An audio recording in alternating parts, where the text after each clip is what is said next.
Master appears to be. The Black Master talks about the Black Wind Gang, and she explains the new team Black Wind Gang was once an adventure party that took down the old Black Wind. Aphil and Sarah say they want him to take him down, but Kelvin mentions it is not as easy as it looks. The Guildmaster explains that the main gang leader, Kristoff, is a national hero, and he originates from Trison. She does not want to take him down to avoid an international conflict between her town and Trison. Sarah gets angry about this, but Kelvin calms her down by using the servant network. He tells her the Guildmaster needs their help, and although he is not excited about Kristoff's level, he has no choice but to help. He asks her to detect 4 powerful adventurers. She says she detects a powerful adventurer entering the town. He concludes and says the heroes of Doramus will complete the task, and thus, the attack will be marked as a hero attack. The heroes sit with the Guildmaster, and she explains the situation of the town to them. Toya, the leader of the party, is shocked about the news and intends to take up the offer. 2 of his 4 parties disagree with him, saying they came on a different mission influenced by the Melfina. They finally decide to take the job, and they walk towards the bandit location. In the bandits' hideout, a dozen kidnapped women are sitting in a room guarded by a strange-looking security guard. Shortly, one of the guards walks in to select a woman for his adventure. As he approaches a young lady with her daughter, they both scream and refuse him. Suddenly, he receives a loud bang on his body. Gerald hits him very hard and falls. The woman and her daughter appreciate them for appearing on time. They proceed to the main room where the leader, Kristoff, is explaining to one of his gang members that a team was attacked and their identity has been exposed. Another lady in the bandit crew gets angry at Conra, the gang leader of the bandits Sarah attacked before. Another member of the bandits sits and says he is anticipating a fight with a very strong adventurer. Kelvin walks in with his servants, and the bandits get excited and ready to attack them. But to their surprise, they get dealt with intensely by Kelvin and his servants. The heroes finally appear in the building with the notion that an adventurer party has attacked some bandits. When they discover the presence of people, they go into the room with the ladies and see a giant-looking slime, Clotho, in large shape protecting them. Toya raises its sword to attack it, but the lady's daughter, who almost got attacked before, stops them and tries to defend Slime. Toya introduces himself as the hero of Doramus against his party's wish.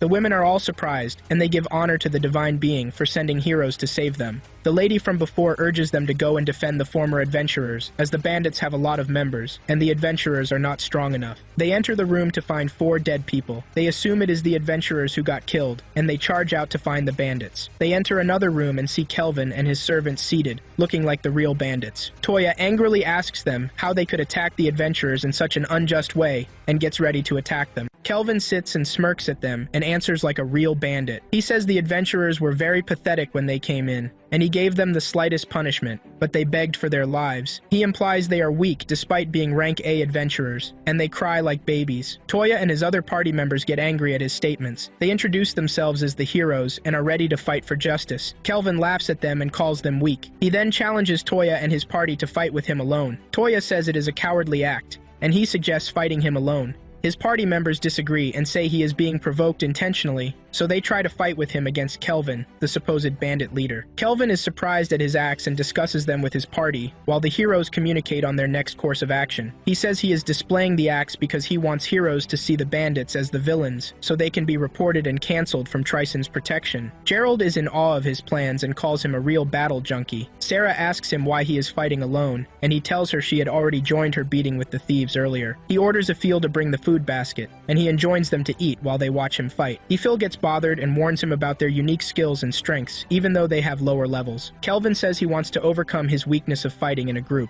and knowing the partner's skill set with his new tool. Toya looks at Kelvin angrily, and calls him a boss who steals and kidnaps people, and he intends to win the battle at the cost of his life. They all individually connect to their separate fairies before they engage in the fight. Toya connects to his light fairy, Setsuna connects to her wind fairy, Nana connects to her water fairy, and Miyabi connects to her dark fairy. The battle begins, and Toya makes the first move to attack him. Kelvin applies his Radiance Caster spell and strikes back. The spell reaches 4 of them, but they use their defense attack. Nana sends out a dragon from her backpack, and it opens Flame Breath on Kelvin. He uses his Sonic Accelerate spells to move quickly from the flame. Toya is surprised at his agility buffing skills. Kelvin copies Miyabi's fighting skills with the Skill Eater tool he generated from Victor's armor. She loses consciousness, and the other heroes run out to meet her. Toya instructs Nana to attend to Miyabi while he attacks Kelvin in anger. Nana uses Light Heal on Nana, and she regains consciousness. Kelvin and Toya fight each other aggressively until Toya's sword falls. Kelvin attacks him with magic bare hands, and he loses his stance steadily. Setsuna is surprised at this,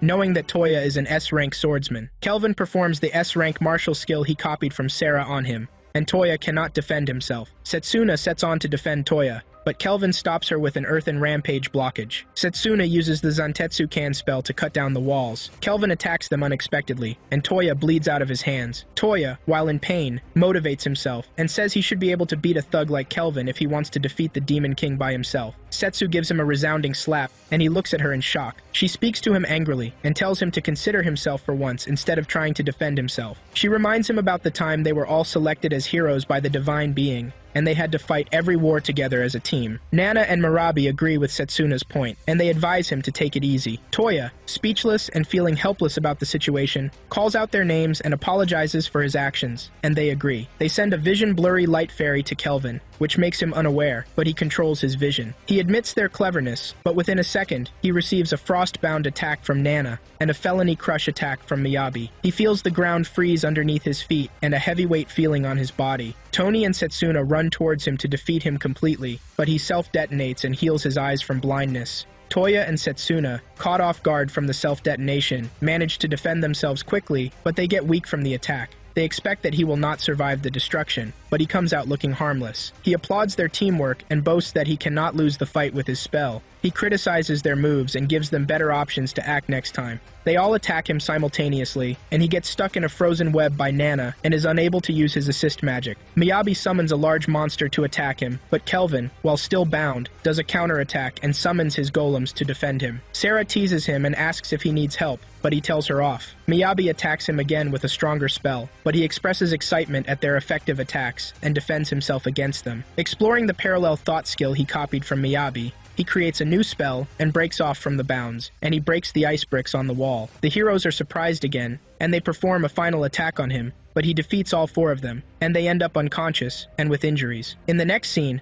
Toya wakes up with familiar voices in his head. He opens his eyes, and he sees Setsuna and Nana looking at his injured body. He sees Kelvin with the young girl from the room, and he tries to attack him for touching her. Kelvin tells him to look closely, and he spots a smaller version of Clotho in her hands. He immediately realizes they are the adventurers that came before him. The young girl tells him that he's right, and she tells them. Kelvin agrees with him and apologizes. Toya remembers his advice to them and goes on his knees to apologize for being wrong. Sarah comments sarcastically from behind and says Kelvin put in the effort to ensure that. Toya concedes that he is a better and greater teacher and will do whatever he demands. Kelvin informs him that he will grant his wish concerning the game, and Kelvin jokingly tells him to start stripping. Everyone gasps in shock. The freed hostages from the bandits' hideout are seated in a vehicle, and the vehicle zooms off while the young girl waves happily to Kelvin. The guildmaster tells Kelvin that they will be sent to a safe place and will assist the Tourage to identify them. She says Kristoff and his bandit team are locked up and will be questioned on their involvement with Trison. Kelvin thanks her for her decision, and she also thanks him for helping them overcome the obstacle. She questions him about his next move, and he answers her with his intentions to have fun-filled punishment games. Kelvin trains the heroes in a river within an enclosed cave. He creates an octogigant monster for them to defeat. The monster hits Toya and sends him flying. Setsuna tries to defend him after noticing the creature storing electricity. Kelvin calls Nana and Miyabi from behind, and he tells them to use the environment as a natural advantage and turn the water to ice so the front fighters can have footholds. The octogigant attacks them, and Kelvin sighs at their incompetence. Sarah runs along to meet him where he is seated and interrogates him. She asks why he is training them. Kelvin replies and says he has no real reason, and also because they are heroes chosen by Melfina, who teleported from another world. He replies in his thoughts and mentions they are from his home. He hears a loud growl and turns back to discover the monster has been defeated. He invites everyone to eat, and a feel calls out to them. The meal contains different delicacies. Toya and Setsuna discuss the dungeon monsters and how they are getting stronger with the return of the Demon King. Kelvin addresses the matter and questions Toya about what he would do when he sees an S-class dungeon boss and tries to attack with his poor fighting skills. Toya says he will run, knowing fully well that he can't win. Kelvin, disappointed at his answer, asks him further questions. Toya continues and says he does not care what anyone thinks of him. He will train effectively with his party, and they will win. Kelvin, finally impressed by his answer, gives him a pass and tells him not to forget his words while leaving them in the cave. The heroes are at the dock, prepared to leave. Toya thanks Kelvin and all the servants for their time. Kelvin gives each of them a pendant and tells them to use it as their lucky charm. Toya promises them they will be stronger the next time they meet. Toya and Kelvin shake hands, and the heroes sail off in their ship. Kelvin stands at the sea and stares at the atmosphere with a bothered mind. Gerald walks up to him and questions him. Kelvin replies with a question about the Lizea Empire that destroyed his home in Alcarl. He asks if he thinks the Lizea Empire can be defeated. Gerald answers and says he did not think it possible before he joined Kelvin's party. But now, with his strength and skills, he believes it is a great possibility. He gives Kelvin his accolades, and Eiffel calls him a kind master. Sarah jumps heavily from nowhere and bumps into Kelvin heavily. He runs away and escapes from her,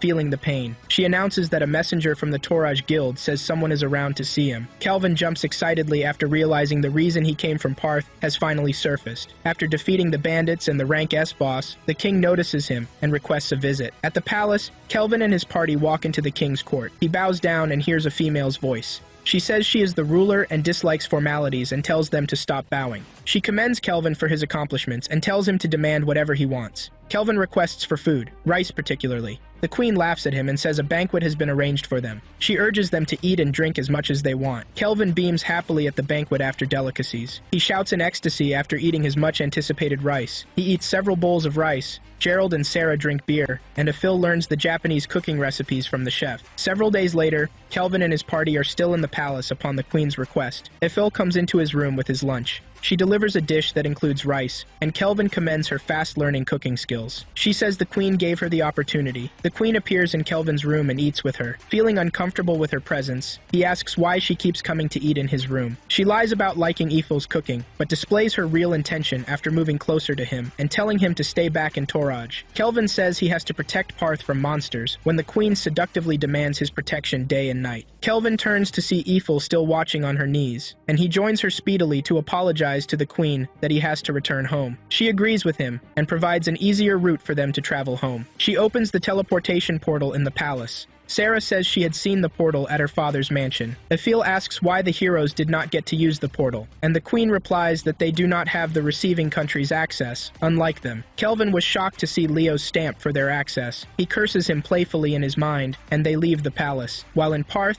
Claire teases Kelvin about the likeness the queen generated towards him. He says he will not work for Tourage, and he loves being a free adventurer. Eiffel walks in with a cup of tea for him. She asks him what he will be doing for the day, and he says he will go shopping later in the day. Claire overhears and teases him about shopping for another pretty servant. He replies loudly and says he is going to shop for a house. Kelvin buys a mansion, and he brings everyone into the house. He employs the young lady, who was kidnapped in Tourage with her chatty daughter as his maid. Sarah gets excited, and she goes to select the best room. Eiffel leaves to check out the kitchen, and Gerald leaves to assess the basement while Kelvin strolls into his room. He is excited about the bath in the house, and he finally takes a bath. At night, already used to the inn's bed, he finds it difficult to sleep in the new space. Suddenly he notices Melfina's arrival and welcomes her. He summons her, and she forms into a beautiful body with wings. Kelvin is impressed, and he teases her. Melfina finishes the delicacy Ethel serves at the table, and she feels very satisfied. She commends her for the cooking and scolds Kelvin for buying the house while she is away. She says she had gone to the inn to find him, but she couldn't get a hold of him. He blames her for not connecting through the servant network. Gerald, confused about who the lady is, asks Kelvin who the lady is. Melfina stands up and introduces herself. Gerald is surprised, and Sarah does not look impressed with her. Melfina apologizes to Sarah about her father, the Demon King. Gerald, in a sarcastic manner,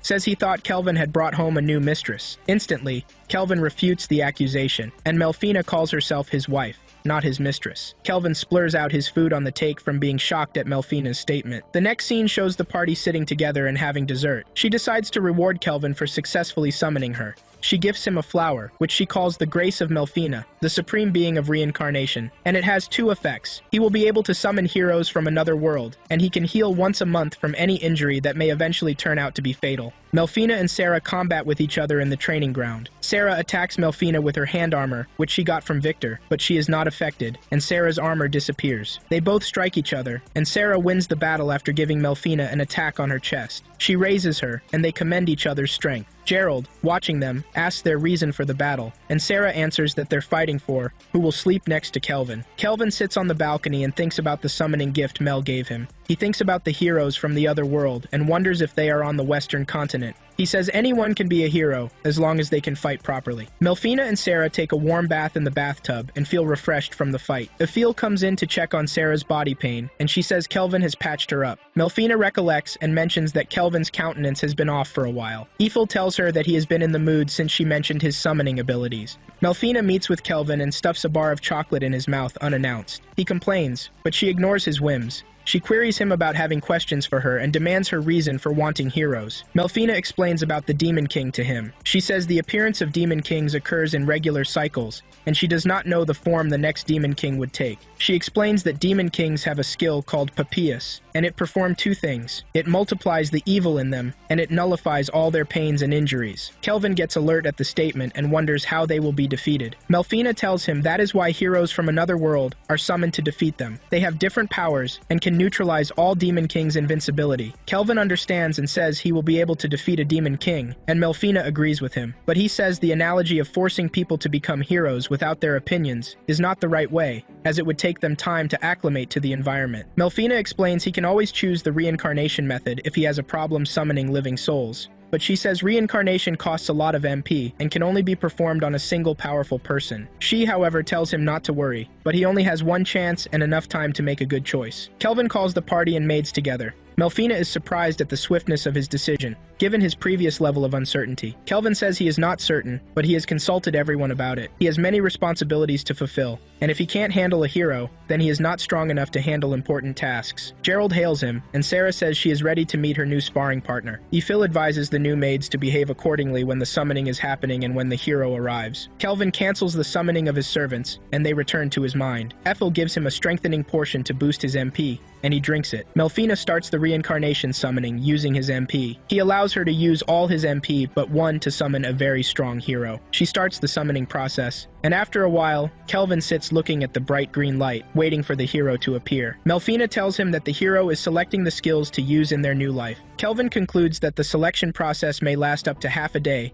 but Melina tells him the time zones are different. Just immediately, she mentions that he has selected his skills and is on his way. The hero finally appears in the form of a small girl. Kelvin is shocked when he sees a small child. Kelvin introduces himself to her, and she gets excited after knowing that he's an adventurer. She introduces herself as Rio Psyche. He apologizes for reincarnating her, but she bursts into gratitude and weeps. Kelvin screams at her and tells her not to cry, but she continues. Gerald teases him again as always and says he has a skill for making girls cry in their first meeting. Kelvin disapproves and Rio faints from exhaustion. Melfina tells him she is exhausted, and he says it is because she is a child. She assures him that he exhausted all his MP on her, so she is the best summon. Kelvin also falls and loses consciousness from expending all his magic on the summoning. Rio sleeps uncontrollably and wakes up from having a nightmare. She goes outside the building and runs fast until she falls. She is excited about smelling the grass and seeing the sky. Kelvin walks up to her and has a conversation with her. He says he knows how it feels to be in a new world because he was also reincarnated.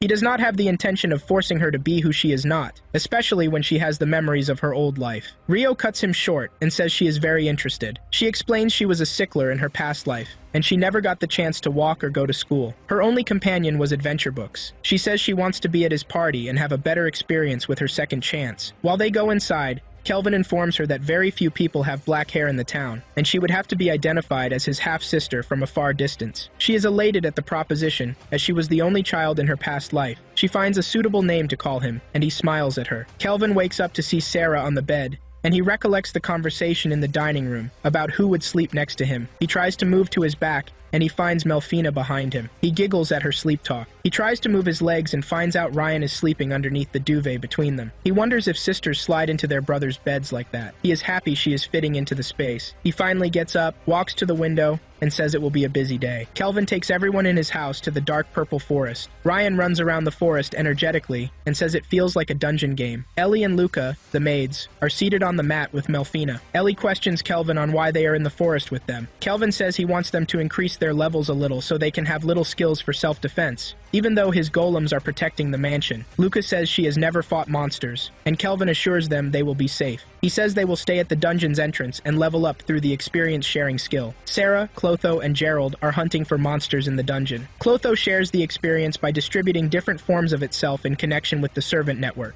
In due time, they level up, and their stats increase quickly to their amazement. Ifil senses a shadow wolf coming in their direction. As soon as it arrives, it jumps up to attack them, but Kelvin stops it with the air pressure spell, and it becomes stationary. He makes a contract with the wolf. Rion and the maid's daughter play with the wolf excitedly. Ifil spots Erd's party coming to the forest. Kelvin is surprised because he assumed the forest to be usually desolate. Erd sees Kelvin and hails him. He questions what he is doing in the forest, and Kelvin lies about coming for a picnic. He then asks about the beautiful women, and if they were his party. He answers yes, except for his maids, Ellie and Luca. Kelvin asks about their mission, and Erd says they have come to kill monsters to pass their rank B exams. The other party members get jealous of Kelvin, and all the beautiful women around him. They comment about his little sister and Melfina, a lovely saint in their words. Erd tells them to cut it out, but they run away saying he cannot relate to their pain because he has a wife and kids. He follows after them, and Kelvin giggles at their drama. Sarah, Clotho, and Gerald arrive from the forest. Sarah asks about Erd's purpose in the forest,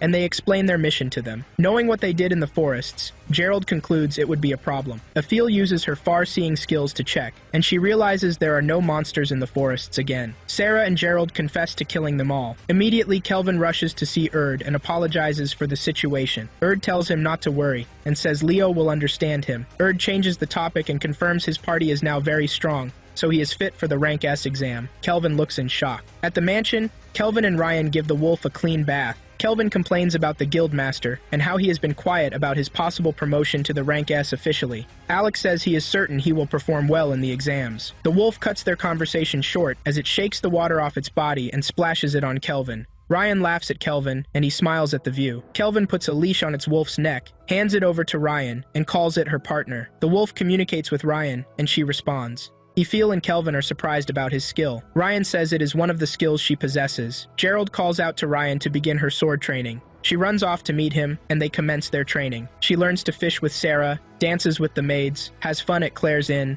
and rides her wolf very fast. Melfina and Kelvin check on her while she is asleep and confirm she is doing better. Ryan's stats have increased, and her levels are higher. It is nighttime at the mansion. Kelvin, Clotho, Ryan, and Sarah are awake, while the others are fast asleep. Some masked men surround the mansion with the plans to attack it. Sarah uses telepathy to sense them, and she counts 14 of them. Gerald stands guard at the maid's door to keep them secure. Kelvin uses the far-seeing skill he copied from Aphil to check their stats. He notices they have low levels. He urges Ryan and her wolf to take up the challenge and attack them. Ryan accepts the challenge with excitement. Kelvin uses a mini-part of Clotho to link her to the servant network for far-seeing, and he presents her a resounding mithril sword he reforged from Cashel. The leader of the masked men intends to attack Kelvin because he got the information that they worked with the Doramus heroes to destroy Kristoff and his team. Ryan steps outside the house and gets excited about her task, feeling confident. She expresses her happiness to be amidst the adventurers and promises to make them proud. She charges to attack the men, and she succeeds. Kelvin and Sarah, while in the mansion, analyze her strengths and weaknesses. Sarah spots areas where she needs to improve. Kelvin goes out to the forest to search for the leader, and he instructs Sarah to take Ryan and his wolf to the mansion. He commands Clotho to clean the field. Kelvin finds the leader in the forest while he is trying to retreat. In the Tryson castle, the Emperor and other generals sit at the round table to discuss the situation Kristoff has placed the country in. Asgard, the Dragoon General, says Tristan, the mixed demon-beast army general, is responsible for securing slaves in Taraj, which brought about the incident. Tristan replies and says it was just a barbaric adventure, and it was not for any useful cause. Dan Dalba, the Iron Steel Knight General, shuts him up, referring to his points as meaningless. He says the incident has directed the blaming eyes of Gon, Tora, and Doramus on the city, and war might ensue if they do not clear their names. Tristan suggests they start a war with the countries since they have stronger armies and have been militarizing for a long time. They take a vote, and it is a tie. The Emperor orders the presence of the last general to vote for his cause. Dan's son, Idilba, seeks General Clive out from his weird-looking residence, but he goes naked and asks him about how he looks. Kelvin and his party ride in a carriage through the southwestern part of Gon in the Crest Forest. Melfina flies above the chariots with her wings to prevent unexpected attacks. While in the chariot, Aphil feels she has been at the location. Kelvin says it could be her elven blood giving her feelings. Sarah says she was taught about elves living in the western continent, and not the eastern part. Melfina replies that some elves moved to the eastern continent and are under the protection of the Gon king. Kelvin explains to the party the reason for the urgent trip. He flashes back to his conversation with the guildmaster about his attackers. He says every country has been seeing activity with Tryson on their borders, and Tricrin might be planning a war. He urges him to be careful, considering he was attacked for being an associate in the incident. The guildmaster then offers him an invitation letter from Leonhart Gon, the Beast King of Gon. He says the king wants to meet with him and offer him his rank S promotional exams. While in the chariot, he views the situation with his party, and they find out the king is a very powerful man and does not require his presence to fight. Gerald questions if Kelvin has different thoughts, and he says he is not thinking about defeating the Gon king. Kelvin says the attack may be from Tryson, and he urges his party not to be scared. Ethel advises him to avoid danger, Almost immediately, an arrow stops in front of their carriage, and they come down. Kelvin presents his letter from the king to them, and he introduces himself as Kelvin, the adventurer. Suddenly, a young man with a blue eye-contained staff apologizes for the inconvenience and introduces himself as Delras, the elder of the elf village, and he says the Gone King has said a lot about him. As he continues in his footsteps to approach them, he stops halfway, in shock. He sees Aphil and calls her Lumil to question how she is still alive. Kelvin and Aphil give each other questioning looks. The elder and Kelvin's party are seated, and he apologizes for mistaking Aphil for Lumil. Kelvin asks him to explain what happened to Lumil, and if it would help them trace Aphil's history. Delras starts by telling the story of their peaceful existence in the deepest part of the Western continent, until the Fire Dragon King visited them 20 years ago. The Fire Dragon King said he was humiliated by someone from the village, and the person should surrender, or he would burn everywhere to ashes. Delras says they were confused by his anger, and half of the villagers died without knowing the cause of their death. The Fire Dragon King kept attacking the villagers until a female rose to sacrifice herself. The king said she was not the offender, but if she would be willing to marry him, he would cease the attack. She agreed, and the Fire Dragon King ceased the attacks. Ryan says the lady was so courageous. Gerald then asks him why they still fled from the western continent to the eastern part. Delras mentions that years after the incident, Lumil's body was found dead in the village, without knowing the cause of her death. They had to move from the village to their new abode to prevent the Fire Dragon King from locating them. Sarah says if Delras mistook her for Lumil, then Aphil is probably her daughter. Gerald also proposes that she might be the Fire Dragon King and Lumil's child. Melfina disapproves of the point that her blood would be too strong for a half-elf if she possessed the blood of the Dragon King. Delras apologizes and says he doesn't know anything else. Aphil says she is fine, as she does not possess any memory of her parents, and she is happy with her new family. Kelvin asks Delras about the real business. Delras explains that monsters have been kidnapping elves from the villages, despite a sense of direction disruption barrier that is placed in the village. He complains that they have fought back alongside the Gone soldiers, but they're weak against the monsters. Kelvin's party all sympathize with him and offer their readiness to protect them. Kelvin asks for the elders' permission to renovate the village to prevent monsters from accessing the village easily. Delras accepts his offer for the renovation. Kelvin smiles evilly and says it's time to get busy. The mixed demon-beast armies are patrolling the forests and expecting the soldiers of Gone to combat them. While they are talking, invincible arrows shoot the soldiers down one after the other. Kelvin and Aphil stand on top of a watchtower. Aphil uses the shadow bow Merciless Kelvin made for her to shoot the silent, invincible arrows. They both see the distance using their far-seeing skills, and Kelvin says he built the watchtower using the adamantine rampant. Melfina uses her blue magic to create fog outside the walls of the elf's village. Kelvin strengthens the walls, and Sarah uses her black magic to enhance the water in the moats. Gerald says they will not have to do much with the traps they have set. In the mixed demon-beast army's camp, a soldier escapes to meet the vice commander and explains the attack they are facing. He says the attackers are not Gone soldiers, but an adventuring party. The vice commander holds a white horn and gets set to summon their secret weapon. Melfina, Ryan, and her wolf appear from the dark woods, and they thank the guard for guiding them. The guard runs away, and the vice commander blows the horn for the gigantic lord to appear. Immediately the horn sounds, and a large monster rises from the forest. Melfina challenges Rion to kill the monster, and that she will be a fully fledged adventurer if she succeeds. She takes up the challenge. Rion attacks the monster with her first sword, but it gets broken. She falls back to the ground and decides to go again. Clothe gives her new swords, and she attacks the monster with a dual-wielding sword skill. The vice commander and the other soldiers are shocked by her skills. She attacks the monster with the false holy sword and magic sword Calidbalg built for her by Kelvin, and the wolf uses its raging blade, and they hit the monster successfully. The monster kneels in defeat and is about to fall completely. The vice commander transforms the monster into a gigantic furnace monster. Ryan says the flame looks weaker than Aphil's flames, and she defeats the monster completely this time, using the same tactics. The vice commander cries and says a young girl wiped out the mixed demon beast and Trison's army. She gets excited about her victory, and she hugs Melfina. Kelvin applauds her skills from the tower and says she has gotten strong in a short time. They receive an attack abruptly, but they defend themselves. They spot a male and 4 female warriors in the sky, and Kelvin smiles wickedly. General Clive from the Trison Castle stays up in the sky with his 4 female warriors. He sees Aphil, takes an interest in her, and calls her his favorite elf among all he has seen. He commands her to be his slave and applies the charming eye skill that allows anyone to follow his command. Kelvin speedily blocks the attack, and Clive gets